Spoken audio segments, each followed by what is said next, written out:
सहजपणे वर्ष 2 वर्ष टिकणारं आणि खट्टी मिठी एकदम स्वाद असणारं असं लोणचं आहे ना, आंब्याच्या कैरीपासूनचं आज बनवणार आहोत आपण आणि मी रेसिपी शेअर करते तुमच्याबरोबर.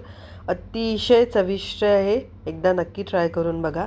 तर मी इथे ना आंबे घेतलेले आहेत. आंबे मी 1 किलो घेतले होते आणि हे आंबे काय करायचे आहेत आपल्याला 1-2 तास 1 तास असे पाण्यामध्ये भिजत घालायचे आहेत. म्हणजे याच्यामध्ये जी गरमी असते ना ती निघून जाते.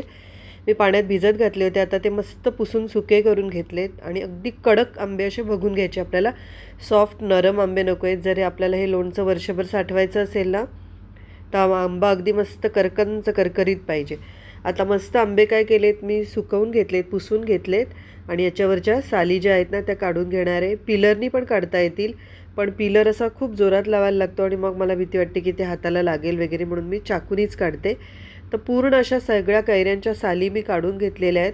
ह्या सालीसुद्धा भरपूर निघतात. आपण या कुंडीत घालू शकतो झाडांना खत म्हणून. हे बघा, हे सगळे आंबे असे मस्त टकलू करून घेतलेत मी, सोलून घेतलं आहे त्यांना. आता त्याच्या फोडी मध्यम आकाराच्या आपल्याला जशा आवडतात ना आपण साधारण तशा आकाराच्या घेऊ शकतो. मी छोट्या छोट्या फोडी अशा बनवून घेणार आहे. लांबड्या लांबड्या फोडी नको आहेत मला. ओके, तर अशा मस्त मी आंब्याला भरपूर लागलेलं असतं. अजूनही आंब्याचा जो बाटा असतो ना त्याला गर असतो भरपूर, तर तो सुद्धा मस्त तासून घ्यायचा आपण याच्यामध्ये. सगळं असं मी करून घेतलं. सगळ्या आंब्याच्या फोडी करून घेतल्यात. आता हे आंब्याचं लोणचं ना इतकं चविष्ट होतं, तर त्या चवीसाठी त्याच्यात खास जो मसाला असतो ना तो मसाला एक नंबर आहे. तर तो मसाले आपल्याला त्याच्यामध्ये छान भाजून घ्यायचे.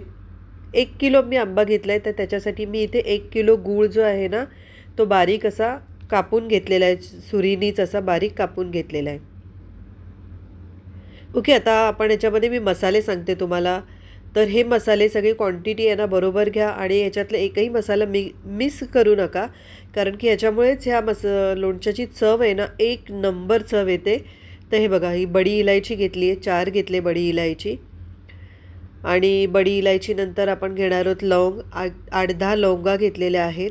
ह्याच्यामुळेच हे लोणचं टिकायलासुद्धा मदत होते. म्हणजे वर्ष 2 वर्ष टिकू शकतं आरामात. बडीशोप घेतली आहे मी, ती 2 मोठे चमचे बडीशोप घेतलेली आहे. आणि जिरं घेतलं आहे. जिरं 1 चमचा घेतलेला आहे जिरं. हा फ्लेवर इतका सुंदर येतो ना याचा, अप्रतिम येतो. आता मी मोहरी घेतली आहे. पिवळी मोहरी नसेल तर काळी मोहरी घ्या. माझ्याकडे पिवळी मोहरी होती म्हणून मी घेतली आहे. ती 2 चमचे घेतली आहे. मेथी 1 चमचा घेतलेली आहे. आणि इथे काळी मिरी घेतली आहे. काळी मिरीसुद्धा 1 चमचा घेतलेली आहे. आता हे सगळे मसाले आहेत ना ह्याच्यातले स्किप करू नका कुठलाच मसाला. हे सगळे मसाले अगदी बारीक गॅसवरती आपल्याला भाजून घ्यायचे आहेत. ओके, भाजताना आपल्याला ते करपवायचे नाही आहे, तेवढं लक्षात ठेवा. बारीक गॅस करायचा आणि त्याच्यावरती छान मस्त रंग, अगदी त्यांची खुशबू यायला लागते ना तोपर्यंत ते मसाले छान असे भाजून घ्यायचे. हा जो लोणचं आहे ना इतकं अप्रतिम म्हणतं ना की एकदा मस्ट ट्राय करून बघा.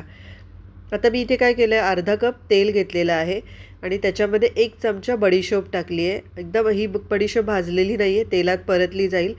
आणि थोडंसं हिंग असेल तर टाका, माझ्याकडे नव्हतं हिंग.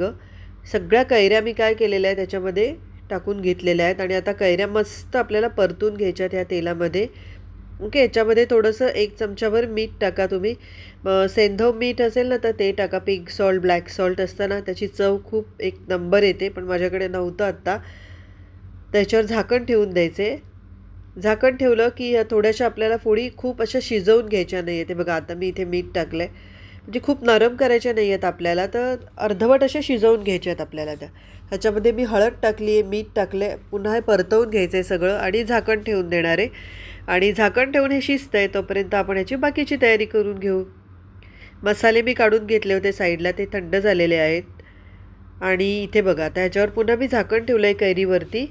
इकडे मी घेतलं आहे गूळ आणि गूळ घेतलेला आहे 1 किलो. 1 किलो कैरी आहे तर त्याच्यासाठी 1 किलो गूळ घ्यायचा आहे. ह्या गुळामध्ये 1 कपभर मी पाणी टाकलं आहे.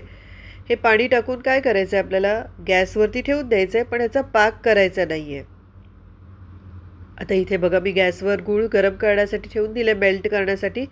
इथे मी कैरी बघितली तर खूप सॉफ्ट नाही आहे, तुम्हाला दिसत असेल.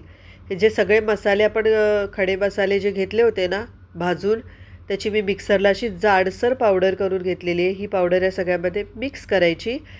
हाच मसाला आहे जो ह्या कैरीच्या लोणच्याला एक अप्रतिम चव देतो. इथे बघू शकता तुम्ही पाणी कसं होत आलं आहे, म्हणजे गूळ पूर्णपणे वितळलेला आहे आणि याच्यामध्ये काय असतं, खूप इम्प्युरिटीज, दगड खडे वगैरे असतात, ते खाली राहतात. मग तोपर्यंत आंब्यामध्ये मी 3 चमचे, 1 किलो आंबे आहेत ना, मग मी 3 चमचे मसाला टाकला आहे आणि इथे गुळाचं पाणी टाकलं आहे. आता ह्याच्यामध्ये मी दाखवते तुम्हाला की किती त्याच्यात रेती असते खाली. हे बघा, काळे काळे खडे असे खाली राहिलेले होते. ओके, हे सगळं मी आता मिक्स करून घेतलं. हे छान मिक्स करायचं आहे आणि आपल्याला एक थोडा वेळ शिजवायचं आहे, कारण एकदम घट्ट पाक करायचा नाही आहे आपल्याला. तर ह्या फोडी ज्या आहेत ना, त्या गुळाच्या पाण्यामध्ये अशा छान मस्त खमंग शिजल्या पाहिजेत. एक त्याचा फ्लेवर असा सगळ्या फोडींना लागला पाहिजे. तर आपण हे शिजवून घ्यायचं आहे. खतखत खतखत शिजायला लागलं की आपण टेस्ट करून बघायचे. एक तारी पाक झाला की बस झालं.